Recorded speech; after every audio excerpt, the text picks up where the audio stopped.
Welcome to Nasdaq TradeTalks. I'm your host, Jill Malandrino, Global Markets Reporter at Nasdaq. We're coming to you live from CES in Las Vegas, Nevada. Joining me for this segment, we have Jim Scapa, founder and CEO of Altair. We're here to discuss how AI is revolutionizing product design and engineering. Jim, it's great to have you with us. Welcome to TradeTalks. And I'm excited about this topic, but before we get into it, give us a brief background on Altair and the types of solutions that you're providing. Okay, sure. So Altair is not a young company. We founded 40 years ago. And we started out as a consultancy, but quickly diverted into being a software company. We are a leader, especially at the high end, for simulation, like structures, fluid mechanics, electromagnetics, motion simulation, lots and lots of electronics more recently. We also play in the high performance computing space, where we're managing the workloads of very, very large compute jobs, not just in manufacturing, but in finance and healthcare, life science, and pharma, in semiconductor design and many other spaces. And then finally, we've moved heavily into data science and AI over the last 7 or 8 years. Many, many acquisitions in that space, and we've really focused on this convergence between these 3 areas. Which is really interesting, and it's a great point that you make, that it's across all industries, all verticals. You're no longer just a tech company. We have Corning over there, a couple tractor companies back there. Yeah, these are industrials, customers. automotive, right? But yes. Everyone has a role to play in technology. And when you think about product design, when you think about engineering, we've been covering CES for 3 years. What we've saw in 2023 in this hall, which used to be the EV hall, it's electronification and auto tech innovation everywhere. Yes, it is, yeah. Packed with all different types of industries and so forth. So it's no longer about the concept, but it really is about the design, the engineering, the integration, the interacting, the user experience, of course, at the end of the day. Yep. Kind of a random question.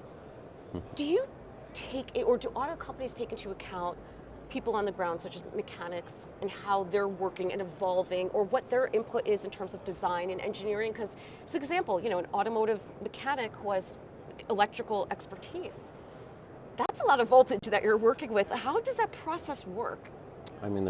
They're completely taking into account serviceability of products and always have been. Yeah. But it is absolutely evolving, where they want to build out digital twins of all the electronics. Yeah. And we have a product called EE Vision, which lets you actually do that.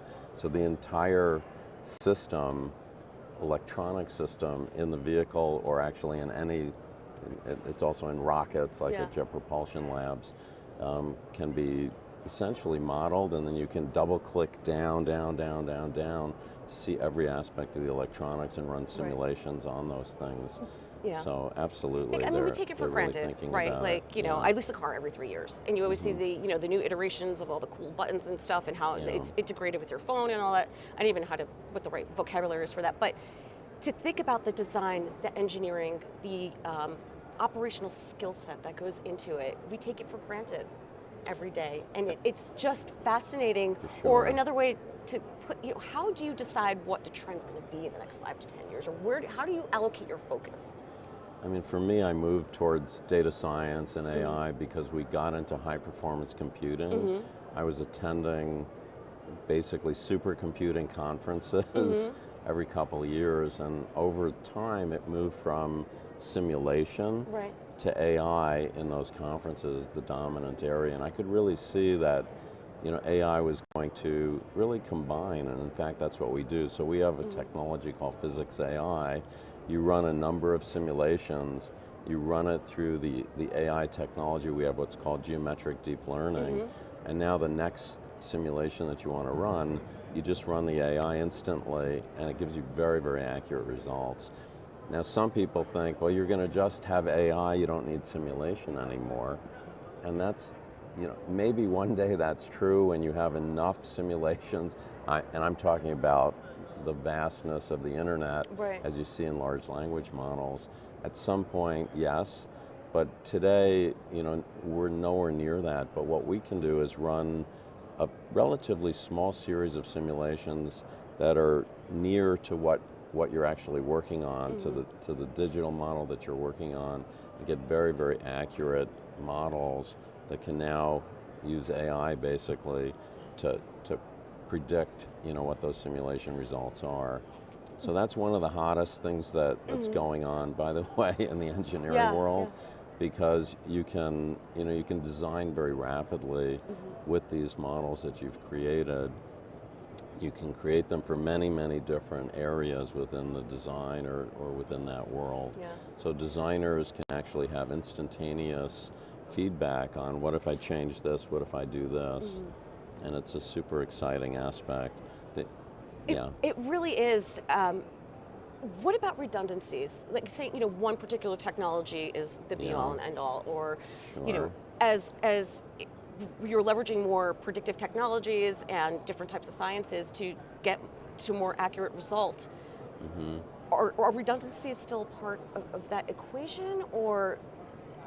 Redundancies in the sense of? Right, like, what if, as technologies evolve, are these, what we're developing today, will it have the opportunity, or be able to evolve along with it? Or if there's a failure at some point, what's the backup, what's the redundancy? So, like you're not going to be only cloud as an example. Right, so, ultimately to predict, potential errors that might happen in the future, you have to run stochastics, so you run, the baseline, if you will, but then you might run a whole series of simulations where you're slightly changing certain things according to tolerances and seeing if there's a failure that occurs along that. I'm not sure if I'm answering your question. No, you are. It might be too technical. No, not of at an all, answer, but by the way. This is what I appreciate about CES, because you get so many different practitioners in different disciplines, where we see what's happening on the floor, we know what's happening in the headlines, we hear the keynotes,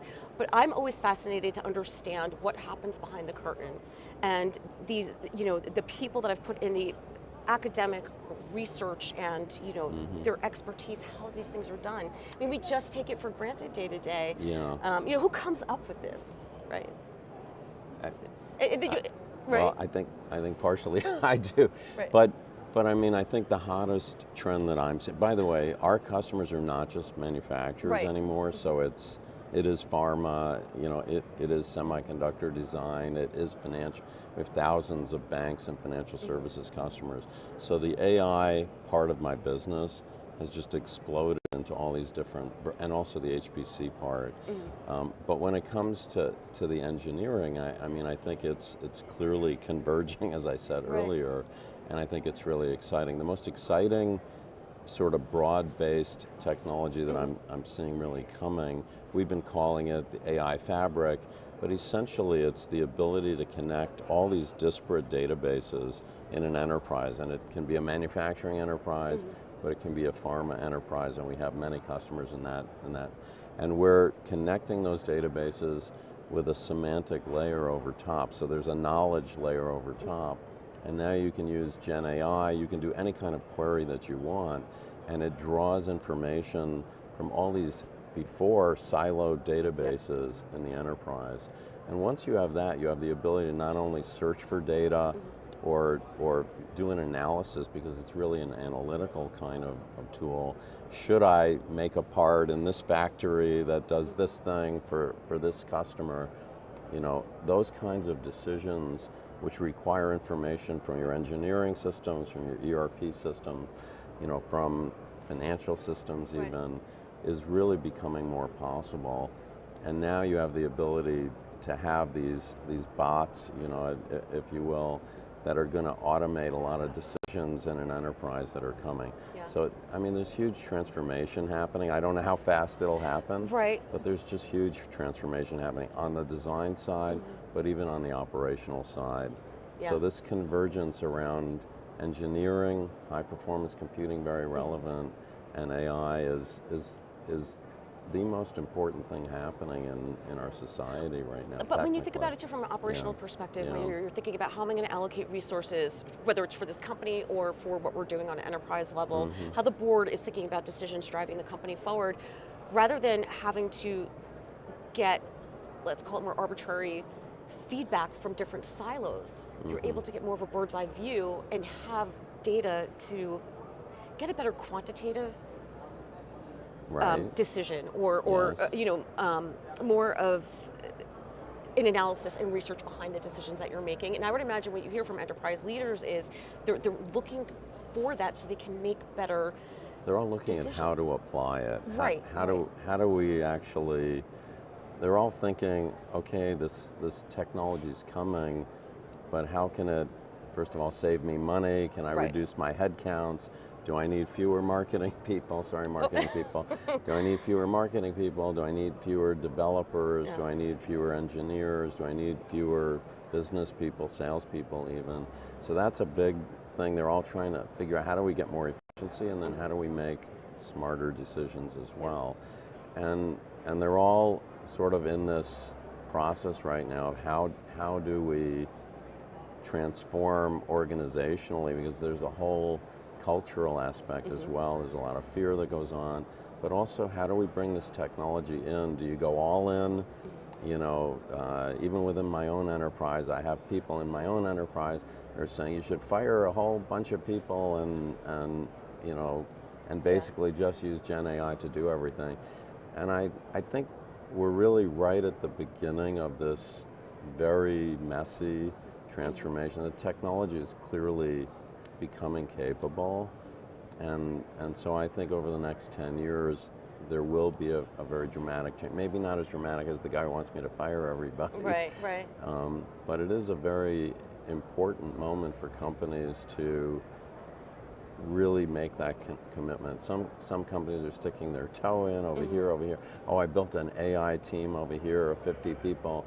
That's probably not going to do it. You really have to get your whole enterprise coming up a kind of understanding and learning curve and starting to apply this technology themselves. And I think a lot of companies are beginning to do that. Yeah, we're in a wonderful spot, by the way, as a company. You may know or may not know that I just sold the company to Siemens, and so I'm stepping away from So what's company. Next?